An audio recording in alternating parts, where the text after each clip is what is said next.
On retrouve Alice. Bonjour Alice. Bonjour. Bienvenue Alice, vous nous appelez d'où? De Paris. D'accord, alors vous avez rencontré votre compagnon peu avant le premier confinement? C'est cela, oui. Alors expliquez-nous. J'étais seule dans la, je me promenais dans Paris et je voulais rentrer chez moi et la machine pour me donner des tickets est tombée en panne et la personne qui travaillait dans cette station m'a vraiment beaucoup aidé et a un peu dépassé le protocole puisqu'il m'a rendu ma carte bleue et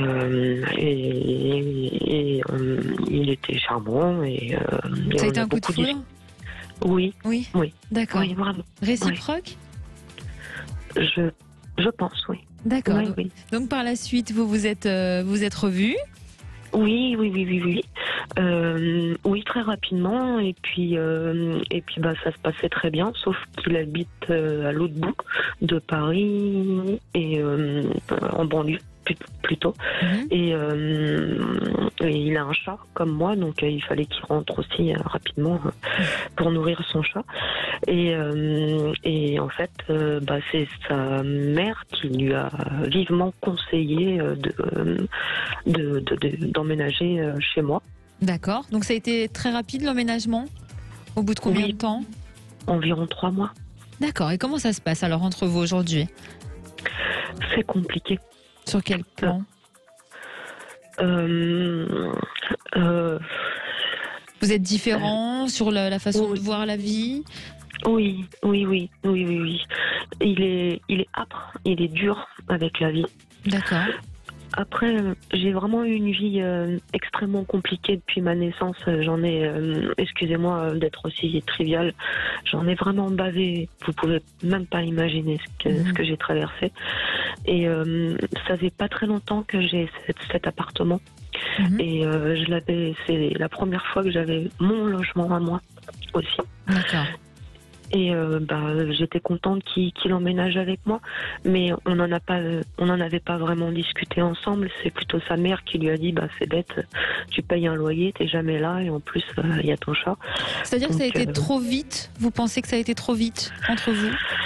Je sais pas, parce que je le trouvais vraiment bien, j'étais contente, j'étais heureuse. Mais aujourd'hui, ce n'est plus le cas? C'est compliqué, je sais pas. D'accord. Ouais. Vous posez des questions sur l'avenir de cette histoire. Et lui, il n'est pas assez investi, je suppose. Ou c'est vous qui avez peur? Bon, moi j'ai une peur depuis l'enfance de l'abandon.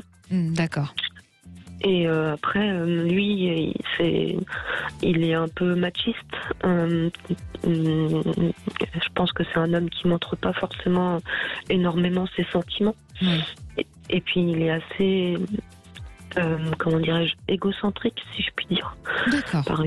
Par exemple, chaque week-end, quand il a son week-end, le premier jour de son week-end, il m'a demandé d'être une petite souris, d'être transparente pour qu'il puisse profiter de sa journée. Je comprends totalement ce que vous êtes en train de dépeindre comme portrait. Alexandre, selon vous, est-ce que cette histoire peut durer? Alors, moi, je vais vous dire ce que vous êtes en train de m'annoncer, hein, c'est-à-dire qu'à la fois vous êtes face à une peur, à une crainte, à une difficulté, à des doutes et à des hésitations, donc forcément que l'avenir semble difficile et compliqué aujourd'hui. Mais ce qui est important pour vous vraiment aujourd'hui, c'est de décider ce que vous voulez vraiment de votre vie. C'est-à-dire que cet homme, oui, il a sa personnalité, il a sa manière d'être, peut-être qu'il y a des choses qui ne correspondent pas à vos valeurs ou à vos opinions ou à votre façon de voir la vie, mais c'est surtout aujourd'hui, pour moi, cette histoire, elle a été trop vite et ça vous rattrape par le temps. Et c'est là où il y a cette notion de peur. En fait, je vous sens plus avoir peur de vous-même qu'avoir peur de lui, vous voyez. Et donc, il faut absolument que vous décidez ce que vous voulez de votre existence. Parce que, pour moi, cette histoire, elle n'est pas négative. Elle peut être constructive, mais il faut du temps. C'est même si chacun a sa personnalité, même sa façon de voir les choses, parfois ça peut être aussi complémentaire d'être face à une personne qui est un peu différente de nous. Mais ce que vous devez vraiment aujourd'hui prendre comme décision, c'est de savoir si vous voulez vraiment de cette histoire ou pas de cette histoire. Et puis surtout, j'ai vraiment le sentiment et à vous entendre que cet homme a un peu pas violé votre espace, mais il y a une intrusion. Voilà, il y a une notion d'intrusion et c'est ça qui vous fragilise et qui vous blesse. Je crois. Voilà, exactement. Et vous avez un peu perdu possession de votre existence. Alors c'est pas grave, sincèrement, c'est pas grave dans le sens où vous allez pouvoir reprendre les choses en main.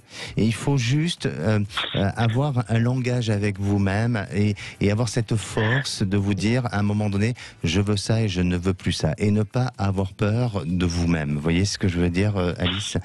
Et vis-à-vis de cet homme, cette relation peut durer, elle peut continuer. Je ne sais pas faire ça. Ah oui, c'est pour ça. Est-ce que vous êtes suivi? Est-ce que vous êtes aidé? Oui, d'accord. C'est pour ça, c'est tout un apprentissage. Parce que vous avez effectivement eu une enfance qui a été difficile et tout ça, c'est tout un apprentissage. Mais vous pouvez y arriver, à prendre une décision. Dans le quotidien, vous arrivez à dire oui, vous arrivez à dire non.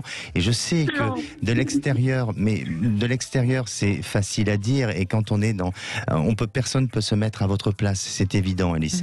Mais vous allez voir que pour moi, il faut prendre du recul. Il faut peut-être effectivement vous faire aider psychologiquement pour que vous soyez gagné en force et en confiance en vous. Votre histoire en elle-même, vous n'êtes pas face à un ennemi, vous n'êtes pas face à une personne qui vous terrorise. La seule chose, c'est de prendre justement ce temps nécessaire pour décider les choses. Et puis surtout, vous avez besoin de votre espace, de votre intimité. Donc c'est de lui demander peut-être de redémarrer une nouvelle vie autrement et différemment, parce que je vois pas cette histoire complètement se terminer. Et n'en faites pas, et pardonnez-moi, c'est pas méchant ce que je veux vous dire, mais ne dramatisez pas. Vous allez voir que les choses vont s'arranger. C'est aussi parce que, excusez-moi pour l'ensemble des auditeurs. Mais ne vous excusez pas. J'ai 40 ans et j'ai toujours voulu avoir des enfants. Et si jamais je le quitte, je n'aurai pas d'enfants. C'est pour ça que je vous dis, l'histoire n'est pas terminée. Il faut la réorganiser autrement et différemment et retrouver un peu votre espace. Et je pense que il peut l'entendre et que même si c'est peut-être pas dans la totalité de ce que vous souhaitez, parce que dans un couple il y a toujours un compromis, c'est la notion du partage. Mais vous verrez que vous allez confiant. Oui, je suis confiant, mais n'ayez pas peur, enfin de vous donner cette chance. Tout le monde a droit au bonheur, Alice.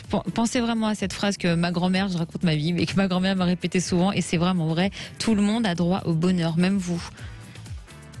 Merci, Alice. On est sous la bonne étoile, mais merci infiniment. Soyez confiante. Merci à vous, Alice. À bientôt.